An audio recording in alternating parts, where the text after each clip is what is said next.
سلام، من شبنم هستم. خوش اومدید به کانال من. امروز آموزش بافت این شال گردن زیبا رو داریم. با من همراه باشید تا آموزشش رو ببینیم. برای بافت این شال گردن من از کانواهای مارک چلس استفاده می کنم. ضخامتش خیلی مناسبه برای یک شال گردن گرم.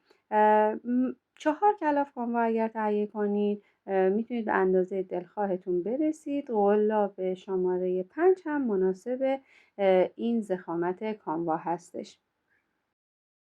برای شروع ما یک اندازه عرض شال رو داریم که برای اندازه عرض شال من اندازه تقریبا 40 سانت میخوام زنجیره ببافم. 40 سانت زنجیره میشه چیزی حدود 50 عدد زنجیره.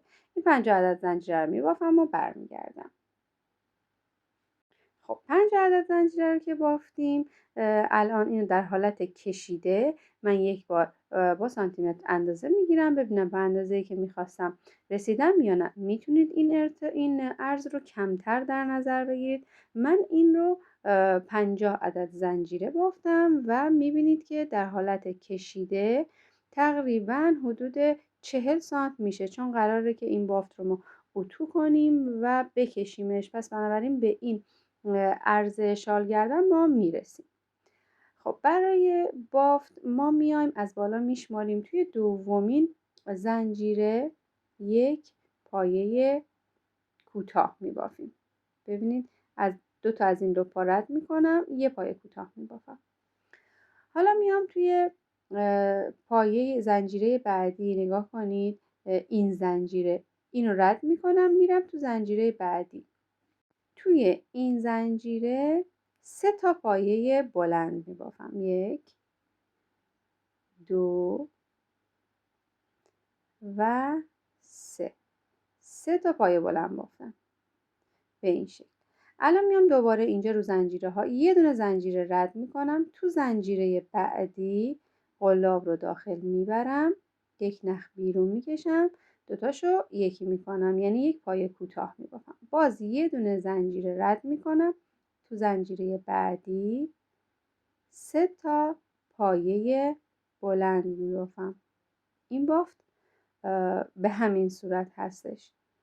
این هم سومین پایه بلند. دوباره میام از قسمت، نگاه کنید همین رو باید تکرار کنم. میام یه دونه زنجیره رد میکنم، یه دونه پایه کوتاه میبافم، دوباره نخ میگیرم، یه زنجیره رد میکنم. تو زنجیره بعدی میام 3 تا پایه بلند میبافم. توی رج اول که زنجیره ها هستن کمی بافت ممکنه که سخت پیش بره، اما کمی جلوتر که بریم آسون میشه. باز میام یه دونه زنجیره رد میکنم، اینجا یه پایه کوتاه میبافم، یک زنجیره رد میکنم، 3 تا پایه بلند میبافم، اینم سومی. به این شکل این بافت توی این رج به همین صورت تکرار میشه تا برسیم به انتهای زنجیره ها. خب زنجیره ها رو تا انتها من بافت انجام دادم، رسیدیم به دونه های آخر. این 3 تا پایه بلندم رو بافتم. الان از این پایین یه دونه زنجیره رد میکنم، تو آخرین زنجیره یه پایه کوتاه میبافم. این رج تموم شد به این شکل. حالا برای رج بعدی 4 تا زنجیره میبافم. 4 تا زنجیره رو بافتم، کار رو برمیگردونم، میام زیر پایه همین 4 تا زنجیره که بافتم یه دونه پایه بلند میبافم به این شکل.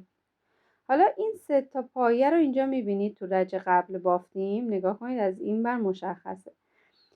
توی پایه وسطی، روی پایه وسطی این قسمت، این گندمی رو اگه ببینید یه نخ بیرون میکشیم و یه پایه کوتاه میبافیم تو این قسمت. حالا بعدش ما اینجا یه پایه کوتاه بافته بودیم. نگاه کنید از این ور مشخصه. روی گندمی این پایه کوتاه ما میایم و یک پایه بلند، یک زنجیره و دوباره کنار همین پایه‌ای که بافتیم یک پایه بلند دیگه میبافیم به این شکل. دوباره میریم سراغ این 3 تا پایه بلندا. روی پایه وسطیش اینجا روی این گندمی یه دونه پایه کوتاه میبافم. باز نخ میگیرم، میرم رو این پایه کوتاهی که اینجا دارم. بعد از این 3 تا پایه ها اینجا یه پایه کوتاه داشتم، روی این پایه کوتاه یک پایه بلند، یک زنجیره و دوباره یک پایه بلند میبافم به این شکل. باز میام سراغ این 3 تا پایه بلندا، رو وسطی یه پایه کوتاه میزنم. باز اینجا پایه کوتاه دارم، یک پایه بلند، یک زنجیره و دوباره کنارش یک پایه بلند دیگه میبافم. روی سومین پایه این 3 تا پایه ها یه پایه کوتاه میزنم و اینو به همین صورت تا انتهای رج ادامه میدم. خب من تمام این رج رو تا انتها بافتم. انتهای رج ما اینجا روی این 3 تا پایه‌ای که داشتیم رو پایه وسطیه پایه کوتاهمون رو بافتیم. حالا میایم این انتهای بافتمون، اینجا یک زنجیره داریم، توی این زنجیره یک پایه بلند، یک زنجیره و دوباره یک پایه بلند دیگه کنارش میبافیم و این میشه انتهای رجمون. حالا برای رج بعدی یه زنجیره میبافم، کارو برمیگردونم و حالا میام تو همین فضایی که دارم تک زنجیره ای قلاب داخل میبرم، نخ بیرون میکشم، از روی نخ روی قلاب هم ردش میکنم و یک زنجیره میبافم. حالا میرم سراغ این پایه کوتاهی که اینجا بافته بودم.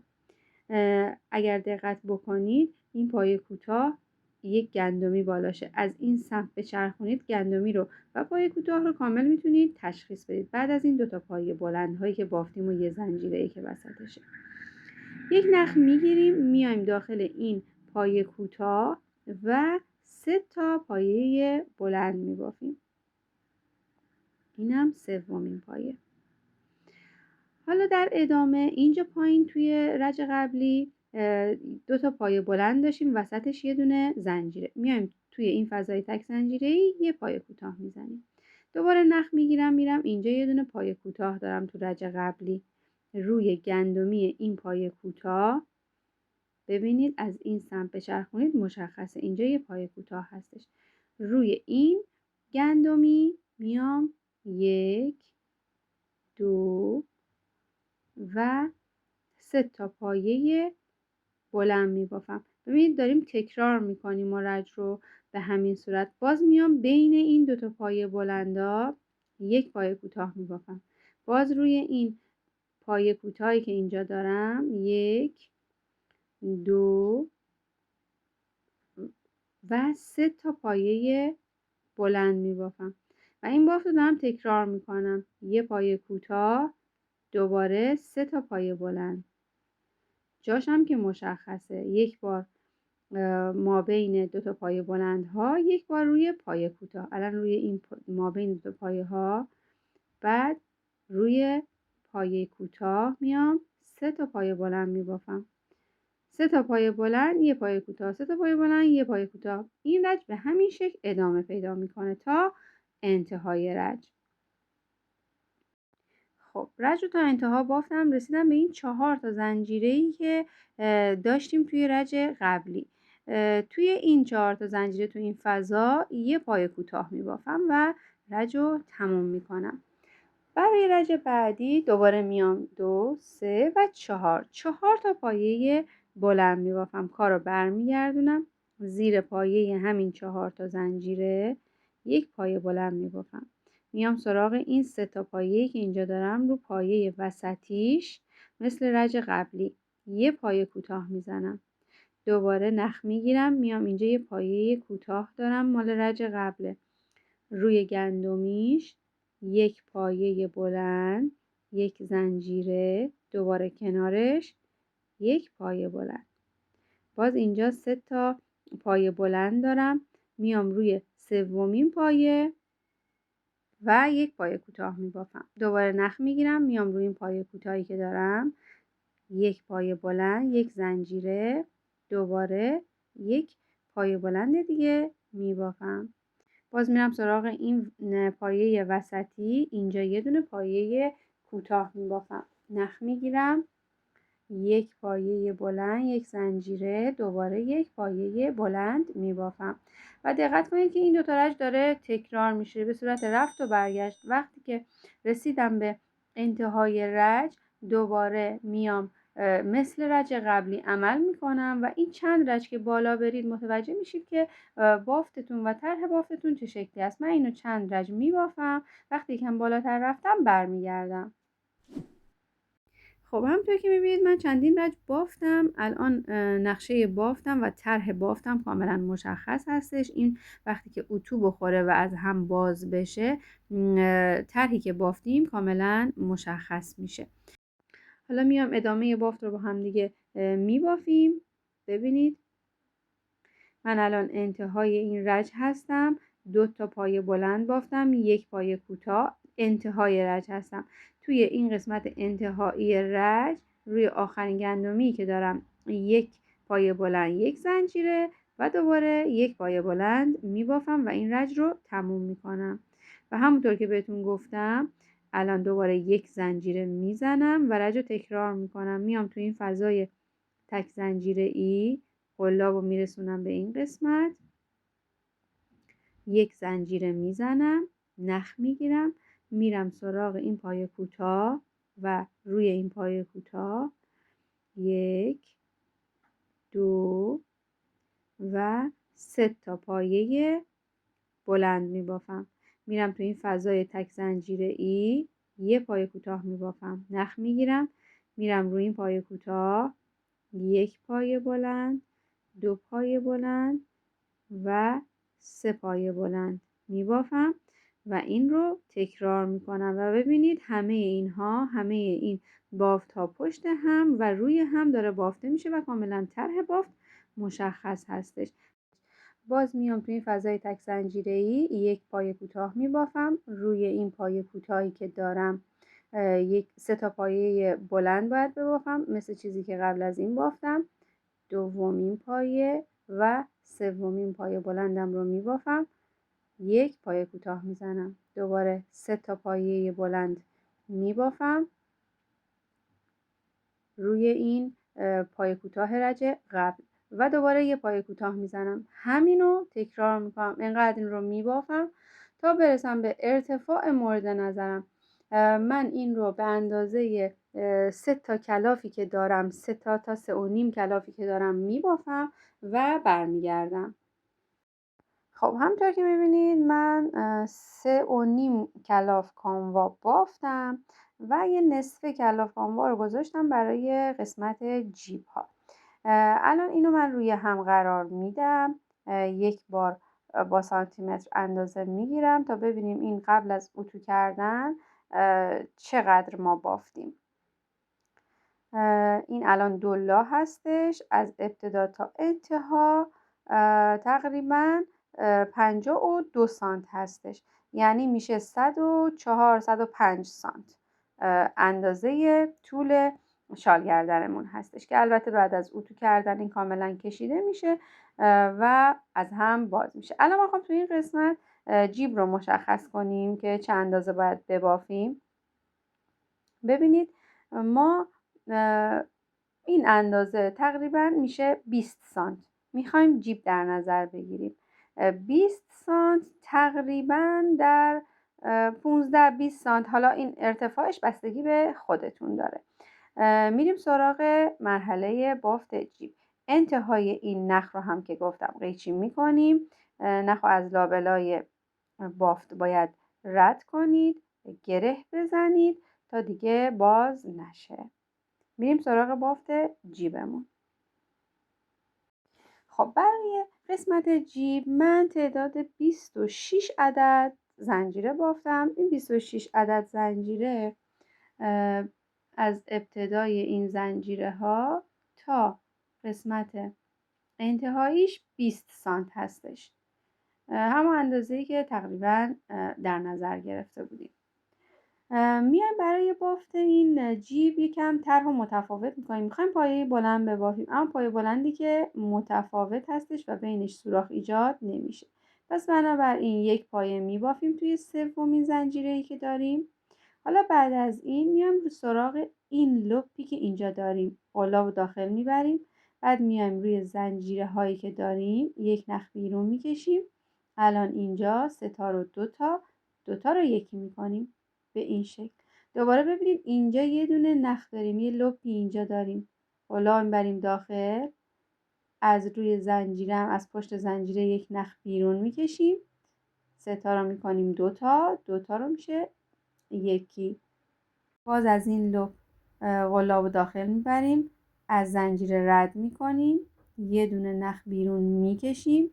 3 تا میشه 2 تا، 2 تا میشه یکی. به این شکل ما این پایه بلند هامون رو میبافیم. در واقع این بافت رو انجام میدیم که پایه بلند هایی که میبافیم بینشون سوراخ ایجاد نشه و به هم متصل باشن. ببینید این لوپ رو میگیریم، از روی زنجیر پشت زنجیره هم یک نخ بیرون میکشیم و یک پایه بلند میبافیم.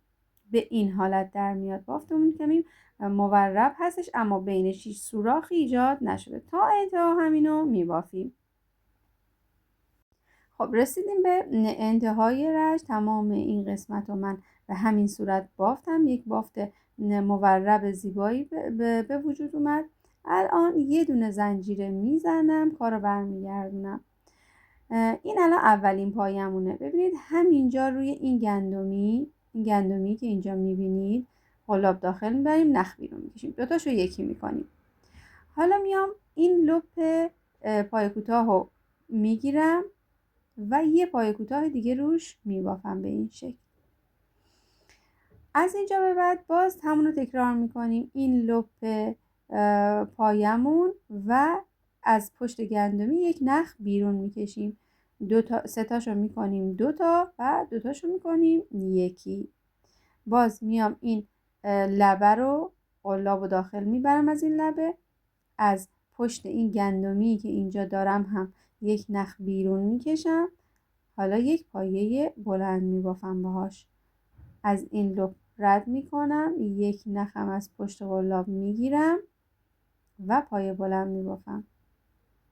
و کمی که انجامش بدید میبینید که خیلی کار ساده ایه اما بافت خیلی زیبایی به ما میده و اینکه خیلی مناسبه برای اینکه میخوایم که این سوراخ ایجاد نشه ما بینش. و به همین صورت تا انتها اینو میبافیم. خب رسیدم به انتهای رج دوم برای بافت جیب. نگاه کنید این ابتدای رج، شروع رج اول، اینجا ما یه 3 تا زنجیره ای داشتیم. میام قلاب و از این لب رد میکنم، میرم وسط این 3 تا زنجیره یک نخ بیرون میکشم و حالا اینجا یه پایه بلندم رو میبافم در انتهای رج و اینجا انتهای رجمون کاملا صاف میشه. یک زنجیره میزنم، کارو برمیگردونم و اینجا 2 تا پایه کوتاه رو هم میبافم. ببینید یک پایه کوتاه، باز از اینجا قلابم رو رد میکنم، یک نخ بیرون میکشم، باز یه پایه کوتاه میبافم به این شکل. این شد اولین پایه‌مون. پایه بعدی رو به این صورت عمل میکنیم. از یک لب قلاب داخل میبریم، از پشت گندمی هم نخ بیرون میکشیم و یک پایه بلند میبافیم. این بافت به همین صورت رج به رج تکرار میشه، یعنی تکرار همین یک رج هستش. فقط ابتدا و انتهای رج رو باید دقت کنید دونه هاتون کم و زیاد نشه. الان انتهای رج سوممون هستش. توی انتهای رج سوم ببینید از اینجا من قلابم رو رد میکنم، میام اینجا آخرین گندمیمه همراستای این پایین، توی این آخرین گندمی قلابم رو داخل میبرم و از پشتش یک نخ بیرون میکشم و 3 تا رو 2 تا، 2 تا رو یکی میکنم به این شکل. انتهای رجمون هم کاملا صاف و تمیز از آب در اومد. دوباره یه زنجیره میزنم تو شروع بافت. 2 تا پایه کوتاه گفتم روی هم میبافیم به این صورت. اینم دومین پایه کوتاه. اینو بلندش میکنیم که به ارتفاع یه پایه بلند برسه. حالا نخ میگیریم و بافتمون رو ادامه میدیم. به این شکل گندمی ها رو برگردونید سمت خودتون تا بتونید گندمی ها رو از همدیگه تشخیص بدید. به این شکل بافتمون رو انجام میدیم. اینو من اینقدر میبافم تا برسم به ارتفاعی که میخوام، 15 سانت، 20 سانت یا هر اندازه‌ای که خودتون دوست داشتید اینو ببافید. خب جیبم رو تکمیل کردم. تعداد رجهاشو انقدر بافتم تا رسیدم به ارتفاعی که میخواستم. باید 2 تا از همین جیب ما ببافیم. ببینید بدون اتو کشی، هنوز اتو نکردیم این کار رو، تقریبا 18 سانت وقتی اتو کنیم بکشیم به 20 سانت میرسه. از ارتفاع هم همینطور، الان تقریبا 18-19 سانته، وقتی بکشیمش به 20 سانت میرسه. 2 تا از همین میبافیم، مقداری هم از این نخ باقی میذاریم و بعد باقیش رو قیچی میکنیم تا بتونیم اینو با نخ سوزن به بافتمون متصل کنیم. خب من جیب رو بافتم و اتو هم کردم. 4 طرفش رو سوزن کشی کردم و با اتوی بخار هم قسمت شال گردن رو و هم جیب رو کامل اتو کردم و از هم بازش کردم و به این صورت بافتمون از هم باز شده و طرح خیلی زیبایی داره. الان این جیبی که ما بافته بودیم رو باید بیاریم روی این 2 طرف انتهای شالمون وصلش کنیم. خب جیبمون رو به هر صورت که خواستیم میتونیم به عرض به طول بذاریم روی این قسمت پایین شال و بعد با چند تا سوزن اول فیکسش کنید که جاش از 2 سمت کامل یک اندازه باشه و به یک اندازه فاصله داشته باشه از 2 طرف و بعد انتهای اون نخی که گذاشته بودیم رو سوزن میکنیم و شروع میکنیم به وصل کردن این قسمت از جیب. خب حالا شروع میکنیم به دوخت جیب از همین قسمت بالا به خود شال گردن. کوک میزنیم تا پایین. فاصله کوک و اینکه بزرگ بزنید کوکاتون رو کوچیک بزنید خیلی فرق نمیکنه، چون رنگ نخ و رنگ جیب و شال گردن همش یکیه. پس بنابراین اینو چند تا کوک بزنید که فقط روی همدیگه وصل بشن. به همین ترتیب دور تا دور اینو دوخت میزنید. بعد از اینکه جیب ها رو وصل کردید به شال گردن، حتما دوباره یک دور دیگه قسمت های پایینیش رو اتو کنید تا کاملا هماهنگ بشه با هم دیگه قسمت جیب و قسمتی که جدید دوخت زدید.